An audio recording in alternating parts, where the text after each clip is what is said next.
Excellence, Monsieur le Président de la République, les honneurs vous sont rendus par la musique principale des forces armées nigériennes, le drapeau national des Sagas, roi de la gendarmerie nationale, de tous vos ordres du capitaine, tout mon mouvement Katanda, adjoint commandant au mouvement de gendarmerie de la main, à vos ordres, Excellence.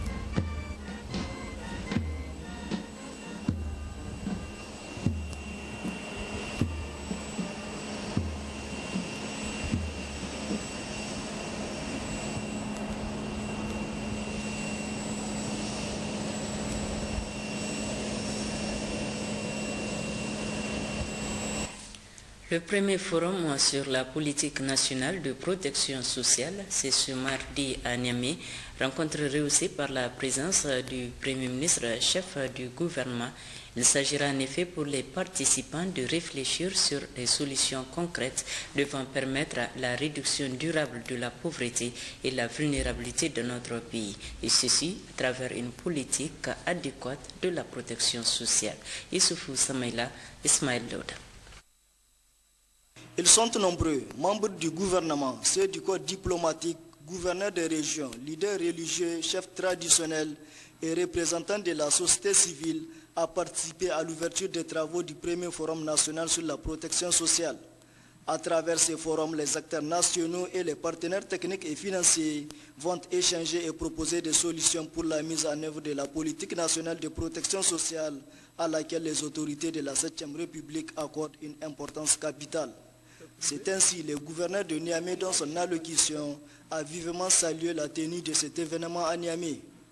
Je voudrais tout d'abord, en cette occasion solennelle, exprimer mes vifs remerciements au comité d'organisation pour nous avoir honorés en choisissant la région de Niamey pour abriter le tout premier forum national sur la protection sociale au Niger. Je voudrais également souhaiter la chaleureuse bienvenue aux représentants des régions invités à ce forum. Je prie Allah le Tout-Puissant et Miséricordieux pour que cette importante rencontre du donner et du recevoir se déroule dans les conditions les meilleures et qu'elle soit couronnée de succès. Excellences, Monsieur le Premier ministre, Mesdames et Messieurs, ces assises, comme vous pouvez le constater, confirment l'importance accordée à la protection sociale par les autorités de la 7e République, au premier rang desquelles son Excellence Issoufou Mahamadou, président de la République, chef de l'État. L'engagement des plus hautes autorités va sans nul doute permettre la mise en œuvre effective de cette politique et fera reculer la pauvreté et la vulnérabilité dans un pays où plus de 59% vivent en dessus du seuil de la pauvreté, selon l'Institut national de la statistique. L'organisation de ces forums est donc une opportunité pour que chaque acteur participe activement dans ce processus de sa mise en œuvre, au premier rang les autorités de la 7e République. Depuis l'adoption de la politique nationale de protection sociale, mon département ministériel s'attelle à sa mise en œuvre dans les autres secteurs à travers la communication sociale pour son internalisation, le plaidoyer et la recherche des synergies positives dans les différents domaines selon une approche multisectorielle, objet de notre présente rencontre. En effet, l'option du Niger et de son peuple pour un État démocratique et social dont les principes fondamentaux sont l'équité et la justice sociale, justifie la place de choix qui est accordée à la protection sociale dans le programme de la Renaissance et dans le plan de développement économique et social. La protection sociale constitue un moyen important des efforts visant la réduction de la vulnérabilité économique et sociale. Ces forums vont donc contribuer à renforcer l'appropriation de cette politique par les différents acteurs en vue de lui assurer les meilleures chances de succès. Le médiateur de la République, Chefou Amadou, a séjourné hier à Maradi, où il a effectué des visites et présenté des condoléances à plusieurs familles, dont celle de Cheikh Ibrahim Njratawa. En marge de ces visites, le médiateur de la République s'est entretenu avec nos correspondants dans la région. Il a appelé notamment les Nigériens à s'unir pour relever le défi du développement. Chefou Amadou, médiateur national, qui est depuis ce matin à Maradi, chez lui, pour 48 heures de visite, a consacré cette première journée à des présentations de condoléances dans plusieurs familles de parents, alliés et partisans pour le décès d'un des leurs, mère, épouse, enfant, quand ce n'est pas le chef de famille lui-même, tel le cas de Ibrahim Njratawa, un érudit de l'islam, un savant pétri de culture, de sagesse et de générosité, un rassembleur d'hommes. Il s'est éteint le 25 septembre dernier à l'âge de 82 ans, laissant derrière lui une quarantaine d'enfants. Effectivement, je suis venu présenter mes condoléances à la suite du décès de notre vénéré cheikh, le cheikh d'Njratawa.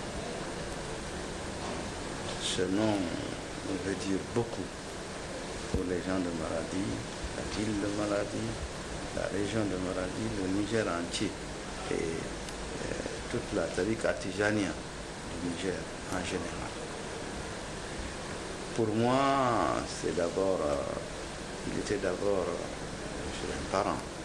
Ensuite, c'est un ami de plus de 40 ans. Sur le plan spirituel, c'est comme on dit, c'est également mon marabout qui m'a enseigné beaucoup de choses dans la voie de l'islam, dans la voie de la tariqa. Lancement ce matin à Koloma, région de Tawa, de la Semaine nationale de lutte contre le paludisme. Le coup d'envoi des manifestations a été donné par le ministre de la Santé publique. C'était lors d'une cérémonie parrainée par la première dame Haja Issata Issoufou, marraine du programme national de lutte contre le paludisme au Niger. La synthèse avec Asma Tijani. La population de Tawa a réservé ce jour à la première dame Haja Issata Issoufou un accueil de grand jour. À Kolama, où une foule immense l'attendait déjà, la première dame était très émerveillée par l'imposante mobilisation des habitants de ce village. Après Maradi en 2012, c'est Tawa qui a eu cette année l'honneur et le privilège d'abriter la cérémonie officielle de lancement de la semaine de mobilisation sociale en faveur de la lutte contre le paludisme sous le haut patronage du ministre de la Santé publique, en présence de la marraine de lutte contre le paludisme, la première dame Haja Issata Issoufou, présidente de la fondation Gouri Vimeur. Au Niger, le paludisme demeure un problème majeur de santé publique.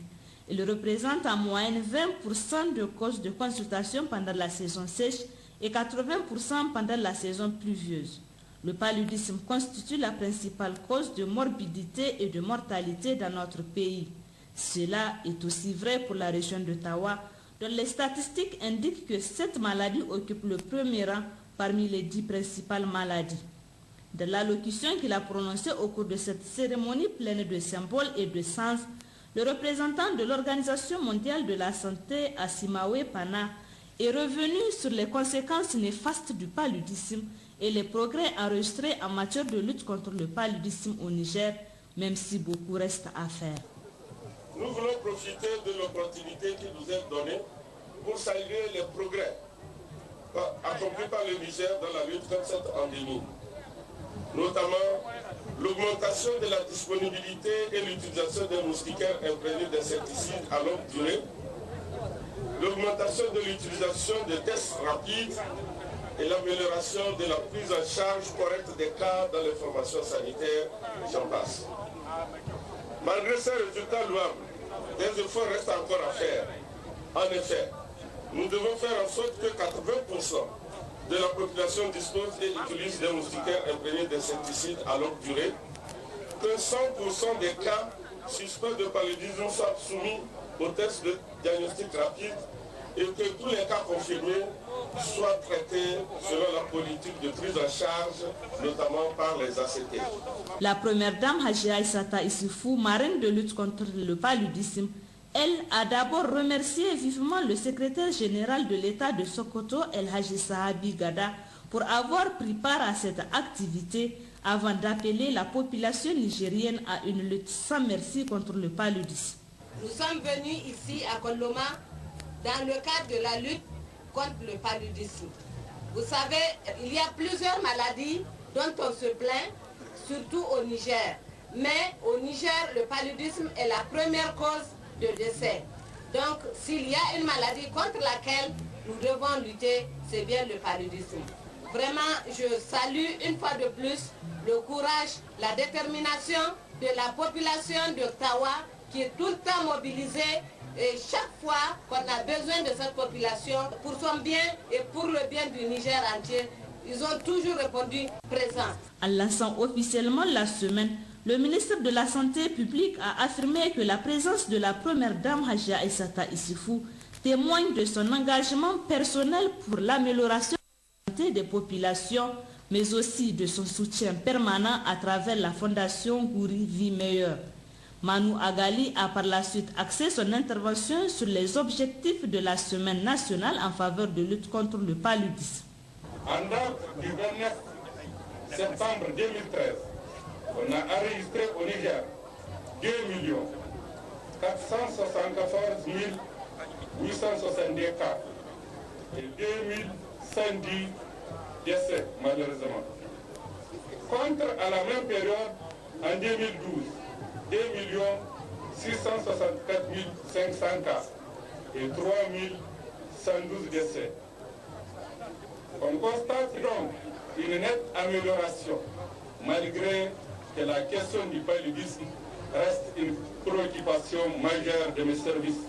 En effet, la semaine nationale en faveur de la lutte contre le paludisme a pour objectif mobiliser les communautés locales pour accroître leur implication dans la lutte contre le paludisme, inciter les prestataires à renforcer leur adhésion aux stratégies de lutte contre le paludisme, amener les autorités, les partenaires, le secteur privé à harmoniser davantage les actions de lutte contre le paludisme au Niger. Je voudrais, au nom de son Excellence, M. Issoufou Mahamadou, Président de la République, chef de l'État, et de son Excellence M. Birgit Rafini, Premier ministre, chef du gouvernement, adresser mes vifs remerciements et mes félicitations aux autorités administratives, coutumières et religieuses de la région de Tawa, au comité d'organisation de la présente cérémonie, à la presse, aux partenaires techniques et financiers, aux forces de défense et de sécurité, aux organisations des femmes et des jeunes et à toute la population de Tawa pour avoir contribué à la réussite de ce lancement. La première dame a saisi l'occasion pour féliciter et encourager la coordonnatrice du programme national de lutte contre le paludisme, Mme Germa Koy Hadiza Jakou et son staff. Le gouverneur de la région de Tawa, Salifou Barmo, le président du conseil de ville, Abdouraouf Dodo, le vice-président du conseil régional, Abdou Atawel, ont auparavant pris la parole pour souhaiter à la première dame Hadji Aïssata Issoufou ainsi qu'à l'ensemble de la délégation la chaleureuse bienvenue dans la capitale légendaire de l'Ader. Ils ont réitéré leur ferme engagement dans la lutte contre le paludisme. La cérémonie était riche en chants et sketchs de sensibilisation sur le palu. Pour tout couronner, la première dame a procédé à la remise des moustiquaires imprégnés aux femmes enceintes et allaitantes. La présidente de la fondation Gouri Vie Meilleure a également fait don d'un important lot de produits pharmaceutiques au centre de santé intégré de Koloma, CSI, qu'elle a d'ailleurs tenu à visiter. Oui, à noter qu'en marge de cette cérémonie, la présidente de la fondation Gouri Vie Meilleure, la première dame Hadji Aïssata Issoufou, a offert au groupement des femmes de Koloma un moulin à grains. Détail Sadi Sanda, Laolisini, Yazrabiou. Les questions de l'autonomisation des femmes, en particulier celles des femmes rurales, figurent dans les politiques et programmes des autorités de la 7e République pour l'atteinte d'un développement durable dans notre pays. C'est pourquoi la première dame présidente de la Fondation Gouri Vimeilleur a jugé utile de faire ce geste combien louable à l'endroit des femmes de ce village pour alléger leurs tâches ménagères. Dans le village de Kollama, les femmes manquent assez d'outils modernes malgré qu'elles mènent des activités dans tous les secteurs de production et de transformation. Pour les représentantes des bénéficiaires, ce don de la présidente de la Fondation Gouri Vimeilleur tombe à point nommé, surtout en milieu rural où les femmes se cantonnent aux travaux champêtres, aux corvées d'eau et de bois, entre autres. Elle remercie de vive voix au nom de toutes les femmes de Kollama, la première dame, d'avoir pensé à elles et à l'amélioration de leurs conditions de vie, tout en réitérant leur remerciement à Aissata Issoufou, qui a fait de la santé, de l'éducation, de l'environnement sain et de l'autonomisation de la femme ses priorités. Les femmes de Kollama ont rassuré la présidente de la Fondation Gouri Vimeilleur quant à l'usage de ce moulin à bon escient. Les rideaux sont tombés cet après-midi sur les travaux de l'atelier d'évaluation de la mise en œuvre des recommandations des forats de paix initiés en 2012 dans les régions de Difa, Agadez et Tawa. Organisée par la haute autorité à la consolidation de la paix, cette rencontre a été sanctionnée par une série de recommandations. Sani Youssouf, Gérard Abdelaziz. Durant les 2 jours de travaux, les participants ont passé en revue les différentes recommandations issues des forats organisés par la haute autorité à la consolidation de la paix en 2012 avec le soutien technique et financier de ses partenaires. Ils ont également dégagé les contraintes et les difficultés de la mise en œuvre de ces recommandations avant d'indiquer les voies et les moyens pour un meilleur parachèvement du processus. L'atelier, après avoir constaté que certaines recommandations des forats n'ont pas pu être mises en œuvre à cause de l'absence d'un cadre juridique approprié, il s'agit particulièrement des textes devant régir la police municipale et les tribunaux fonciers. L'atelier recommande au gouvernement l'accélération de leur adoption. Deuxième recommandation, dans le cadre de l'amélioration de la visibilité des actions de la haute autorité à la consolidation de la paix, l'atelier recommande la création de points focaux au sein de chaque ministère technique. L'attention requise sera accordée aux propositions des participants, a indiqué le président de la haute autorité à la consolidation de la paix, qui a salué la qualité des résultats obtenus par la rencontre. Je me réjouis de constater que des efforts importants ont été faits par les différents acteurs en charge de leur mise en œuvre. Je puis vous assurer que toutes vos propositions seront examinées avec la plus grande attention. Permettez-moi de vous remercier très sincèrement pour le travail abattu, mais je sais qu'il ne peut en être autrement compte tenu de la qualité des participants que nous avons pu réunir dans cette salle. Je voudrais, avant de terminer, au nom du gouvernement du Niger, remercier le Programme des Nations Unies pour le développement, la coopération suisse, la coopération japonaise, la fondation Hans Seidel pour avoir participé au financement des différents forats et au financement du présent atelier. Il faut rappeler que cette rencontre a regroupé entre autres les autorités administratives, les forces de défense et de sécurité et les organisations de la société civile de localités concernées, à savoir Arlit, Tchintabaraden, Difa et Beningaure. Et ce communiqué de la Nigélec a le plaisir d'informer le public que les travaux sur les installations de la ligne interconnectée Birninkebi-Niger viennent d'être achevés avec succès. La Nigélec remercie par ailleurs les populations des régions concernées par les délestages pour leur bonne compréhension. La direction générale de l'administration pénitentiaire la directrice générale de l'administration pénitentiaire s'est rendue hier à la maison d'arrêt de Tilaberi.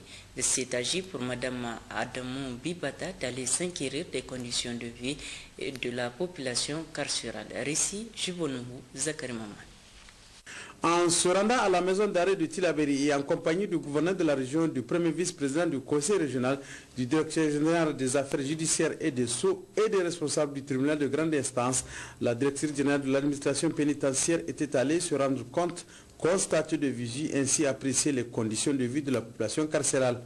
Au regard de la présentation faite par le régisseur de la maison d'arrêt de Tillabéri, la DG de l'administration pénitentiaire, Mme Adamou Bibata, a été suffisamment édifiée de la situation de la maison d'arrêt de Tillabéri, notamment en ce qui concerne le plan sanitaire et alimentation des détenus. Quant à la question liée aux activités de réinsertion, la DG de l'administration pénitentiaire a demandé d'initier avec l'appui de certains partenaires de la place des activités permettant la réinsertion socio-économique de ces détenus une fois qu'ils quitteraient cette maison. Ensuite, s'en est suivi un échange avec les détenus. Hormis le problème relatif à la lenteur quant au traitement de leur dossier, ces détenus ont réaffirmé leur satisfaction en ce qui concerne les soins de santé et leur alimentation. En réponse concernant donc cette lenteur, le DG des affaires judiciaires et des Sceaux a rassuré que les dispositions idoines sont en train d'être prises pour y remédier. Du quartier des hommes à celui des femmes et conformément à l'objectif de la visite, il se dégage un réel motif de satisfaction. Et nous sommes satisfaits de voir dans quelles conditions les détenus sont traités ici à Tillabéri. Aussi bien sur le plan santé, nous constatons qu'ils n'ont pas de problèmes majeurs, juste des problèmes de paludisme, des problèmes de dermatose mineure. Et concernant leur alimentation, nous avons constaté, après les avoir entendus, qu'ils sont bien traités, qu'ils sont nourris convenablement, assatis, et que les locaux sont bien entretenus. Seulement, il y a quelques doléances concernant le traitement de leur dossier. Pour eux, il y a une certaine lenteur et le directeur des affaires judiciaires et des Sceaux a promis d'examiner, une fois retourné à Niamey, les dossiers de tout un chacun et de donner les instructions adéquates afin de pallier à ce problème-là. Retenez que la maison d'arrêt de Tillabéri, d'une capacité de 200 places, compte 98 détenus, parmi lesquels 3 femmes. L'on dénombre ainsi 53 prévenus et 45 condamnés. Une mission conduite par des responsables du ministère de la Justice et de l'Intérieur a visité ce matin la maison d'arrêt de Dosso en vue de constater de visu les conditions de vie et de détention de la population carcérale. Récit Habibou Bako, Rachida Nawada. Cette mission conjointe ministère de la Justice, ministère de l'Intérieur est composée du conseiller technique du ministre de l'Intérieur, Momanzaki, de la directrice générale de l'administration de la sécurité pénitentiaire et de la réinsertion, Mme Adamou Bibata, du directeur des affaires judiciaires, des commissaires, qu'accompagne le gouverneur de la région de Dosso, Seyd Alizato, et ses plus proches collaborateurs. La maison d'arrêt de Dosso, objet de cette présente mission, compte au total une population carcérale de 236 détenus, dont 9 femmes et 7 mineurs. Dès son arrivée, elle a successivement visité le quartier des femmes détenues qui apprennent la couture et le tricotage, le quartier des détenus hommes et mineurs avant de visiter l'infirmerie et la restauration. Il ressort de cette visite que la plus grosse difficulté à soulever par ces détenus est la lenteur judiciaire. Sinon, dans l'ensemble, leur condition de vie est acceptable. Écoutons à ce propos la réaction de la directrice générale de l'administration, de la sécurité pénitentiaire et de la réinsertion. La maison d'arrêt de Dosso a une capacité en fait de 350 places. Et à l'heure actuelle, nous ne sommes pas en situation de surpopulation, puisque nous avons un effectif global de 96 détenus pour Dosso, et ceux venant de Loga également sont ici détenus. Ils sont une trentaine à peu près. Donc vous voyez bien que nous ne sommes pas en situation de surpopulation carcérale. Donc c'est une bonne chose. Tout fonctionne bien. Nous sommes plus ou moins satisfaits de la visite que nous avons eu à faire à la maison d'arrêt de Dosso.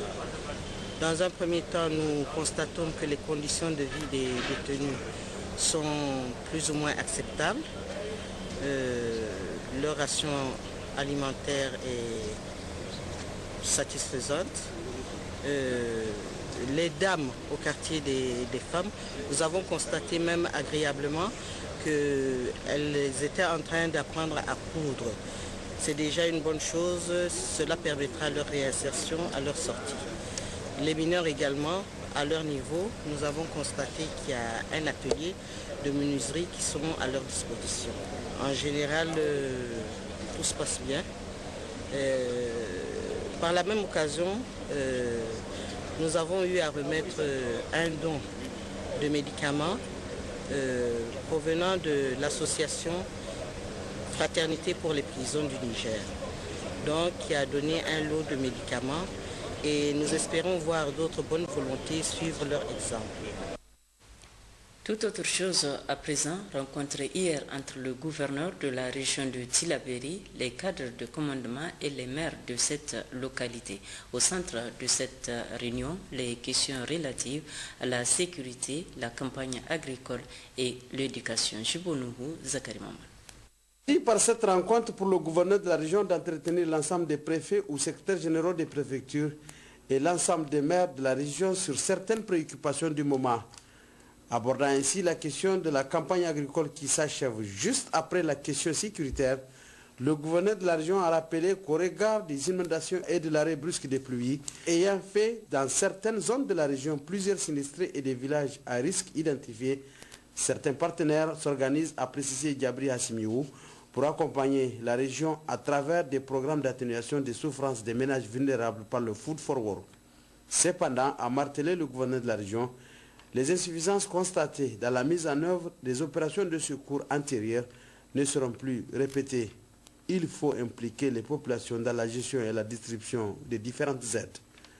S'agissant de l'école, notamment la construction des classes, le gouverneur Diabri Hassimiou a émis l'idée. Aussi parler de l'école. L'école parce que dans la région de Tillabéri, nous avons des centaines de classes payotes pour lesquelles nous sommes en train de nous organiser pour trouver des débuts de solutions à travers notamment les travaux IMO, les travaux à haute intensité de main-d'œuvre. Nous voulons échanger avec les populations, les partenaires pour qu'à l'avenir, qu'il y ait une campagne de construction de classes en semi-dur au niveau de l'ensemble des zones concernées par les projets d'atténuation des crises alimentaires. Nous allons échanger avec les partenaires, nous allons discuter avec les populations pour permettre, une fois que ces classes sont réalisées, de mettre les élèves et les enseignants dans des conditions acceptables. Après quoi, les participants ont pris la parole, qui pour des questions pertinentes, qui pour faire des contributions devant permettre de réaliser les objectifs précités. Le volet électrification rurale du programme de renaissance du président de la République est désormais une réalité dans la région de Zender. Le réseau électrique a été mis en marche dans plusieurs localités des départements de Myria, Magria et Kanti. Ali Abou et Garbamoman Kabiru pour d'autres précisions. Ces différentes cérémonies dans la région de Zender, de mise en service pour certaines localités et inauguration officielle pour d'autres de cette source d'énergie qui est l'électricité, qui de nos jours, loin d'être un luxe, mais une nécessité absolue, puisque contribuant au développement socio-économique, viennent un temps soit peu s'ajouter à celles intervenues dans plusieurs localités de la région de Zender, à l'instar des autres régions du pays. Un effort des autorités de la 7e République et qui vient témoigner le souci du président de la République, Youssouf Mahamadou, qui met un accent particulier dans l'amélioration des conditions de vie des Nigériens, sans exclusif ceux du milieu urbain comme ceux issus de celui rural. En témoignent ces cérémonies intervenues ce lundi dans le cadre du volet électrification rurale du programme de renaissance du Niger qui poursuit son bonhomme de chemin à la grande satisfaction de l'ensemble de la population nigérienne. Cérémonie pleine de symboles puisque marquant un nouveau décollage socio-économique des localités de Gogo et Gada dans le département de Myria, Djessi dans celui de Magaria et Kourni, Mounouja, Ambarto et Faron Soho Le département de Kanché, placé sous le haut patronage du secrétaire général adjoint du ministère de l'Énergie et du Pétrole, Halilou Kani, lequel est à chaque localité en lançant l'opération tout en rappelant les différentes actions et œuvres réalisées en faveur du mieux-être des Nigériens par le président de la République depuis son accession à la magistrature suprême du pays, devait s'appesantir sur les tenants et aboutissants de cet effort entrant dans le cadre du volet électrification rurale. Il devait saisir l'occasion pour prodiguer de sages conseils sur la tenue à prendre et les dispositions et autres mesures à respecter dans l'utilisation de l'électricité qui n'est pas sans danger. Les autorités départementales et les maires des communes, pour leur part, n'ont pas manqué de réitérer leur profonde gratitude et ont exprimé leur entière satisfaction, car cet exemple, ont-ils précisé, traduit éloquemment tout l'intérêt que le président Issoufou Mahamadou accorde à l'accès des populations rurales à l'électricité à travers son programme de renaissance. En été que pour cette phase de fin 2013, 40 localités issues des régions de Zender, Maradi, Tawa, Besso et Tilaberi sont concernées par l'électrification rurale. La centrale d'approvisionnement en intrants et matériel agricole Kaima vient de mettre à la disposition des producteurs de la région de Difa un lot de tracteurs. Ce don, qui entre dans le cadre de la mise en œuvre effective de l'initiative 3N, a été réceptionné ce matin par le gouverneur de la région, Haroun Sanda Abdurrahman Amboukari. Ces 5 tracteurs flambant neufs de marque Mahindra que la centrale d'approvisionnement en intrants et matériel agricole vient de mettre à la disposition des producteurs de la région de Difa s'inscrivent dans la droite ligne de la mise en œuvre de l'initiative 3N. C'est des tracteurs d'une puissance nominale de 50 chevaux et qui sont composés des accessoires suivants. Il y a les pulvériseurs, il y a la charrie à disque et la remorque donc à bascule. C'est des tracteurs qui ont une capacité donc de défricher 10 hectares jour. La cérémonie de réception de ces matériels agricoles d'une utilité certaine pour les producteurs de la région de Difa, intervenue ce matin dans l'enceinte de la Kaima, s'est déroulée sous la présidence du gouverneur de la région de Difa, M. Yakoubou Soumana Gao, qui avait à ses côtés le secrétaire régional adjoint de la région, M. Tini Djibo, le préfet du département de Difa, M. Younoussa Saouna, les cadres régionaux et départementaux, ainsi que les représentants des différentes organisations des producteurs. L'occasion donc pour le premier responsable de la région de Difa, après avoir reçu d'amples informations par rapport à cet appui de la Kaima en faveur des producteurs, de préciser que ces 5 tracteurs contribueront à une exploitation à fond des différentes potentialités agricoles que regorge la région de Difa, mais aussi et surtout à garantir la sécurité alimentaire, une des priorités des autorités de la 7e République, avec au premier rang le président de la République, son Excellence Issoufou Mahamadou. Ça va permettre d'augmenter considérablement la production agricole au niveau de notre région. Surtout que, vous savez, comme moi, au niveau de la région de Difa, nous avons de potentialités pour les cultures même irriguées. Donc c'est un plus pour nous, ça va nous permettre vraiment d'atteindre l'autosuffisance alimentaire au niveau de notre région. Donc nous remercions la Kaima, les autorités de la 7e République qui ont permis à notre région d'acquérir ces 5 tracteurs. Monsieur Yakoubou Soumana Gao a également saisi cette opportunité pour attirer l'attention des responsables de la Kaima sur le respect des critères et modalités d'accès ainsi que ceux relatifs à la vente de ces tracteurs qui se résument ainsi, comme nous l'explique ici le directeur régional de la Kaima. La vente de ces tracteurs se fera au comptant, c'est-à-dire à un prix subventionné de 8 55 000 francs CFA. Donc en ce qui concerne les conditionnalités, donc, il suffit seulement d'être de nationalité nigérienne, ne pas avoir bénéficié d'un tracteur au cours des 3 dernières années, être une structure organisée paysanne, être une ferme ou bien une entreprise de production de semences, être un producteur moyen ou un grand producteur, justifiant donc d'une détention d'une exploitation agricole, une superficie supérieure ou égale à 10 hectares. Signalons qu'en marge de cette réception, le gouverneur de la région de Difa, M. Yakoubou Soumana Gao, a mis ce déplacement à profit pour visiter le magasin de la Kaima où est stockée une importante quantité d'intrants et matériel agricole. L'impact du projet NEC, éducation et renforcement communautaire au Niger, est en évaluation. L'atelier consacré à cet effet a débuté ses travaux ce matin à l'hôtel Homeland. Le projet est exécuté au Niger sous financement des États-Unis d'Amérique. Issoufou Suleiman, Seyni Soumaïla Ibrahim. Un an après le démarrage du projet éducation et renforcement communautaire au Niger, les acteurs chargés de son exécution et après plusieurs activités se retrouvent pour évaluer son impact. Le but du présent atelier est de maximiser l'utilité de l'évaluation d'impact du NEX pour la politique, la planification et les opérations quotidiennes du ministère de l'enseignement primaire, de l'alphabétisation, de la promotion des langues nationales d'éducation civique. Il s'agit pour les participants de mettre à jour leur compréhension du plan d'exécution du NEX qui prévoit désormais un équilibre entre l'évaluation formative et sommative du projet, une connaissance claire de comment et où les données de l'évaluation seront orientées pour apporter un appui significatif.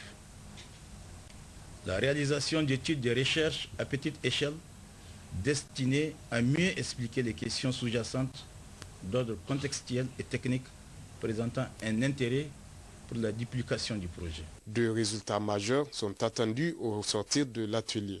Il s'agit d'une liste finale des questions pour l'évaluation formative et sommative qui doit être disponible.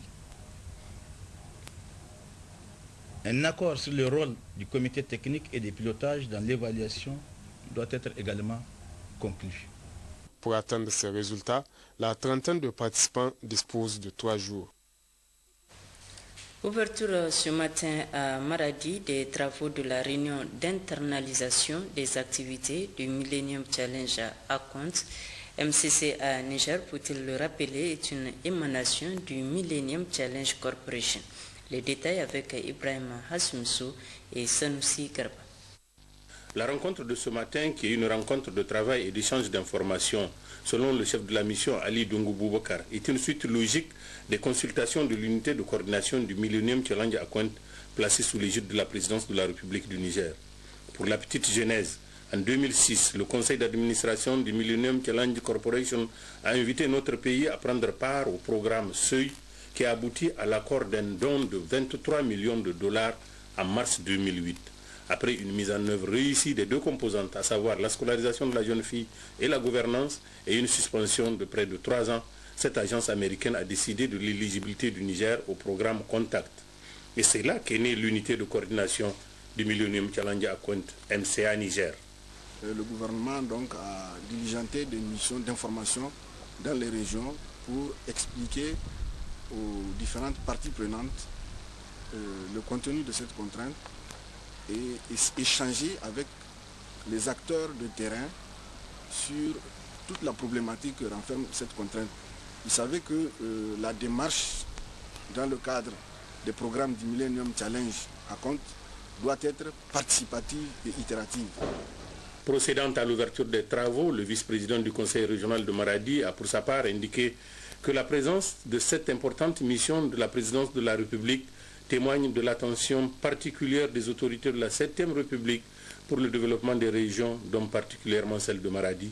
Et elle traduit aussi l'intérêt des partenaires, au nombre desquels les États-Unis d'Amérique. Pour notre part, en tout cas au vu des résultats qui seront attendus et de l'importance que nous accordons en tout cas à ces différents thèmes qui seront développés, je pense, Inch'Allah, que nous serons au rendez-vous et que les uns et les autres seront édifiés en tout cas davantage sur les mécanismes et opportunités, n'est-ce pas, de Millennium Challenge à compte. Maman Siraj Moussa a remercié les initiateurs avant d'inviter les participants à une contribution significative et un esprit d'équipe. À Agadez, il est question de la formation de la deuxième vague des démineurs de la région aux techniques de déminage humanitaire. Ils sont en effet une cinquantaine de stagiaires à prendre part à cette formation organisée par la Commission nationale pour le contrôle et la collecte des armes illicites en partenariat avec le PNUD et l'Union européenne. Le compte rendu, Ibrahima Mariko et Mohamed Madou. Cette session de formation et de recyclage de 50 démineurs aux techniques de déminage humanitaire entre dans le cadre de la mise en œuvre d'instruments de stabilité à court terme. Elle se tient sous l'égide de la Commission nationale pour la collecte et le contrôle des armes illicites CNCAI en partenariat avec le PNUD et l'Union européenne.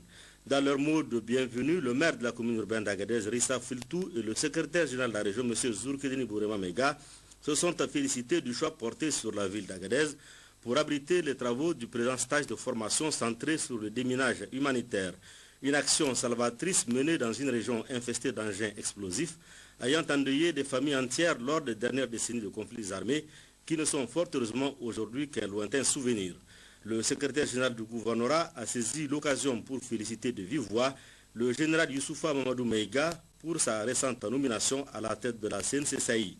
Zourkedini Bourema Mega s'est par ailleurs réjoui des efforts consentis par cette institution dans le cadre des opérations de déminage humanitaire qui ont permis de rendre praticables les principaux axes routiers de l'Aïr. Des résultats probants obtenus grâce à la volonté politique des plus hautes autorités au sommet de l'État, singulièrement celle du président de la République, Elhadji Issoufou Mamadou, dira en substance le secrétaire général de la région d'Agadez. Ce fut ensuite le tour du président de la Commission nationale pour la collecte et le contrôle des armes illicites de procéder au lancement officiel de la formation sur le déminage humanitaire. Mais avant d'entrer dans le vif du sujet, le général Youssoufa Mamadou Meiga a eu une pensée de compassion à l'endroit des 92 de nos compatriotes morts atrocement de soif dans le Sahara à la lisière de la frontière nigéro-algérienne. À sa demande, une fatia a été dite pour le repos de leurs âmes. Le président de la CNCCI devait ensuite inscrire cette formation dans le but de la finalisation du déminage dans l'Aïr et la perspective d'entamer bientôt des actions similaires dans le Kawar. Objectif, renforcer les capacités opérationnelles des démineurs et mieux les outiller pour faire face aux nouvelles opérations sur le terrain. Comme vous le savez, après la formation de 50 démineurs au titre de l'année 2012 à Bougaram, cette année, dans une perspective de la continuité du déminage dans l'Aïr et d'entamer le Kawar, la Commission nationale prévoit une fois de plus de renforcer ses capacités opérationnelles avec cette deuxième vague de 50 autres démineurs. Cette formation est d'autant plus qu'opportune pour nous tous, d'une part, dans la finalisation du déminage dans l'Aïr et la perspective d'entamer le Kawar, et d'autre part dans la mesure où, à travers des modules de formation qui vous seront dispensés par des instructeurs spécialisés et avertis dans le déminage humanitaire, il vous permettra d'accroître vos connaissances et de mieux vous outiller pour faire face aux nouvelles opérations sur le terrain. Enfin, une visite guidée d'un chantier de déminage à la cellule CNCAI d'Agadez mettra un terme au programme de la mi-journée. Le comité d'élaboration du plan de développement régional de Maradi vient d'être officiellement installé, cérémonie suivie d'une session de formation des membres du comité en technique d'élaboration du plan de développement d'une entité décentralisée. Imnarana Idrissa Moussejari. La mise en place de ce comité d'élaboration du plan de développement régional a été rendue possible grâce au financement du programme conjoint Maradi, et la cérémonie officielle de son installation a été rehaussée par la présence du gouverneur Amadou Babalé et celle d'une mission de la coopération suisse dont nul n'ignore l'importante contribution dans le développement de la région de Maradi. La joie était perceptible sur le visage du président du conseil régional en rendant hommage à cette coopération suisse et au programme conjoint Maradi lors de son discours. Parlant du comité d'élaboration du plan de développement régional, le président Balapate a tout d'abord rappelé les dispositions des articles 5, 104, 105 et 149 du Code général des collectivités territoriales qui confèrent aux régions des compétences de délibérer dans un certain nombre de domaines pour promouvoir leur développement économique, social, éducatif, sanitaire, scientifique, culturel et sportif. C'est donc pour lui permettre de bien mener sa mission que les mêmes dispositions recommandent au Conseil régional de se doter d'un plan de développement régional dont l'élaboration est confiée au présent comité d'Ira Balapate. Il a enfin demandé aux membres du comité d'être attentifs afin qu'à la sortie de cette session de formation, qu'ils soient outillés pour doter la région de Maradi d'un plan de développement régional. Le gouverneur Amadou Babalé a pour sa part souligné l'importance d'un plan de développement régional qui est un document d'orientation pour la promotion d'un développement harmonieux, équilibré et intégré, tenant compte des contraintes, des potentialités, des forces et faiblesses et des opportunités de la région. Il a surtout exhorté les directeurs régionaux présents à la cérémonie de s'approprier des techniques d'élaboration d'un plan de développement de qualité, donc bancable, afin d'en faire usage dans la mise en œuvre du plan de développement économique et social conçu par les autorités de la 7e République pour répondre aux besoins et préoccupations légitimes des populations nigériennes. L'UNICEF vient de mettre à la disposition de la région de Difa un important lot de fournitures scolaires. Détail de la cérémonie de réception avec Abdraman Boukari. Cette importante quantité de manuels pour élèves et guides du maître que l'UNICEF vient de mettre à la disposition des différentes inspections de l'enseignement primaire du département de Difa est composée des livres de mathématiques, de lecture et de sciences. La cérémonie de réception de ces livres intervenue hier après-midi s'est déroulée sous la présidence du préfet du département de Difa, M. Inoussa Saouna. C'était en présence des responsables régionaux et départementaux en charge de l'enseignement tous ordres confondus du point focal de l'UNICEF et des partenaires sociaux de l'éducation. À noter que pour la présente donation, l'inspection départementale de Difa a bénéficié de 35 489 manuels pour élèves et 473 guides du maître. Quant à l'inspection communale, elle a en elle seule bénéficié de 11 655 manuels et 457 guides. Et l'inspection franco-arabe s'est vu octroyer au total 29 279 manuels et 471 guides. L'occasion donc pour les responsables respectifs en charge de ces inspections de magnifier une fois de plus tous leurs remerciements à l'endroit de l'UNICEF pour ce geste venu à point nommé et qui contribuera sans aucun doute à améliorer la qualité de l'enseignement tel que prôné par les autorités académiques de ce pays. Pour le préfet du département de Difa, M. Inoussa Saouna, ce dont traduit une fois de plus les efforts que déploient l'État et ses partenaires afin d'assurer la qualité de l'enseignement partout au Niger. C'est pourquoi il a, au nom des plus hautes autorités de ce pays et du sien propre, rassuré le représentant de l'UNICEF que ces manuels et guides qui seront utilisés à bon escient iront droit aux légitimes bénéficiaires, avant d'exprimer également une fois de plus toute sa profonde gratitude et reconnaissance totale à l'UNICEF pour ses multiples efforts en faveur de l'école nigérienne.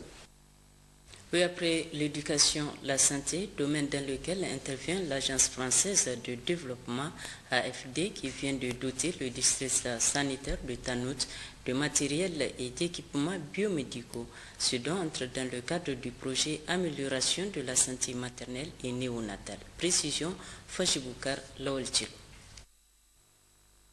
Seront composés essentiellement de matériel et équipements biomédicaux d'une valeur de 28 856 222 francs CFA est un appui de l'Agence française de développement dans le cadre du projet Amélioration de la santé maternelle et néonatale dans le district sanitaire de Tanout. En remettant ce don, le président de la Croix-Rouge nigérienne section de Zender, Aboubakar Adjigana, a rappelé que l'objectif principal de ce projet est de contribuer à améliorer la santé des femmes en âge de procréer et de nouveau-nés dans le département de Tanout et d'Elbéji. C'est ainsi que ces interventions se font à travers le renforcement de l'offre de soins au niveau des formations sanitaires concernées par le projet sur un plan quantitatif et qualitatif. L'augmentation de la demande par l'amélioration des connaissances et le changement de comportement des femmes en âge de procréer et des hommes en matière de santé maternelle et néonatale. Occasion pour le président de la Croix-Rouge nigérienne section de Zender de rappeler certaines activités réalisées par le projet, dont entre autres le renforcement des capacités des agents de santé de la zone d'intervention, formation en santé de reproduction, l'identification des 18 relais au niveau des centres de santé, 108 volontaires au niveau communautaire pour la sensibilisation. L'identification de 54 villages à desservir par le projet, la réalisation de l'enquête CAP dans la zone d'intervention de CSI d'intervention, la tenue de l'atelier d'élaboration des messages clés pour la santé de la reproduction, pour ne citer que cela. En réceptionnant ce dont, le préfet département de Tanout, Omar Mohamed, a notifié que cet appui cadre parfaitement avec la politique du gouvernement de la 7e République qui accorde une place de choix à la santé de la mère et de l'enfant. Le préfet de Tanout a aussi indiqué que ce matériel tient compte des besoins réels car une mission d'inventaire a sillonné toutes les structures pour déterminer ce qui existe et ce qui manque. Elle a aussi, au nom de la population du département, remercié l'Agence française pour le développement et la Croix-Rouge nigérienne pour cet appui combien important qui va contribuer à l'amélioration de la santé de la mère et de l'enfant. Pour sa part, le directeur du district sanitaire de Tanout, Dr Aboubakar Moussa, a indiqué que cet appui permettra d'atteindre les objectifs attendus du projet amélioration de la santé maternelle et néonatale dans le département de Tanout et Belbégie, tout en promettant que ce matériel sera utilisé à bon escient. La famille syndicale nigérienne vient de s'agrandir avec un nouveau syndicat des enseignants dénommé SINAPREF, Syndicat national des agents et personnels enseignants de l'éducation et de la formation. Un syndicat affilié à la CDTN et qui, après analyse de la situation sociopolitique du pays, a fait la déclaration dont voici la teneur. Considérant la nécessité pour les agents enseignantes et enseignants nigériens de mettre en place un cadre commun en vue de promouvoir les conditions justes et équitables de jouissance des fruits de la croissance nationale.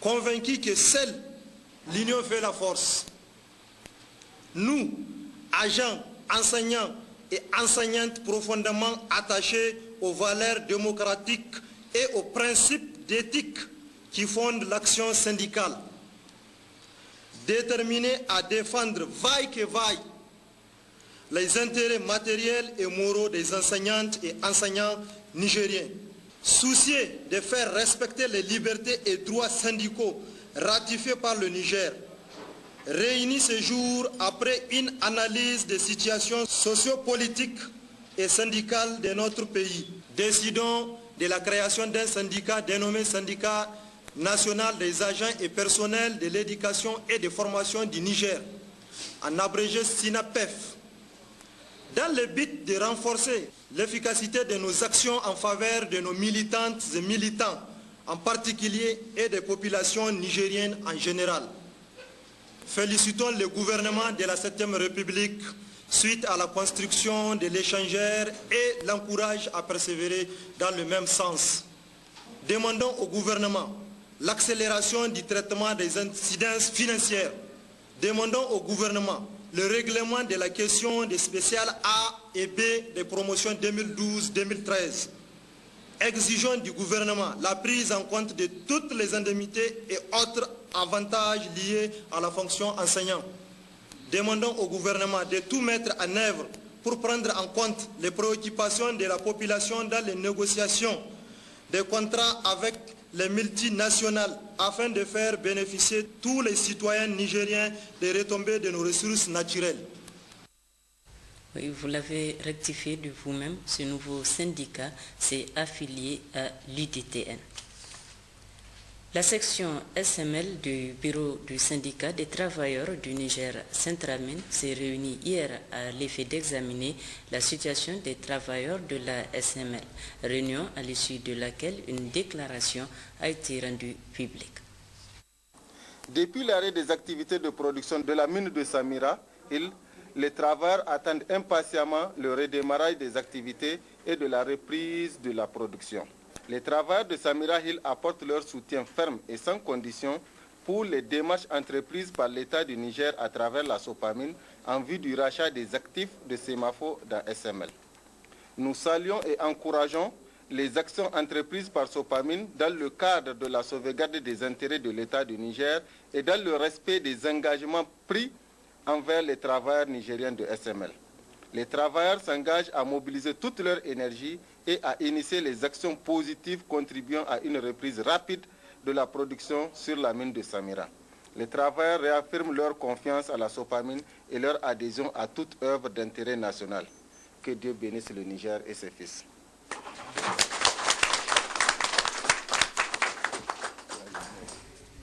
Voilà, messieurs, mesdames, c'est sur cette déclaration que prend fin cette édition. Merci de l'avoir suivi.